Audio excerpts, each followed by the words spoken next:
How to fix the app not installed error on your Android phone using the latest Android settings.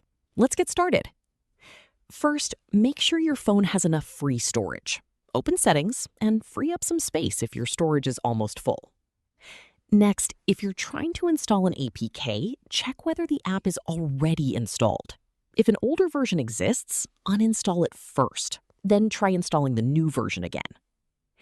If you're installing the app from the Google Play Store, open the Play Store, tap your profile picture, go to Settings, then About, and make sure the Play Store is updated to the latest version. Now open Settings, scroll down, then tap on Apps, and select App Management if available. Find Google Play Store, tap Storage Usage, then tap Clear Cache. Do the same for Google Play Services if it's listed. And that's it. One of these methods should fix the problem and allow you to install the app successfully. If you found this tutorial helpful, don't forget to leave a like, subscribe to the channel, and turn on notifications for more Android tips and easy how-to tutorials. Thanks for watching, and I'll see you in the next video.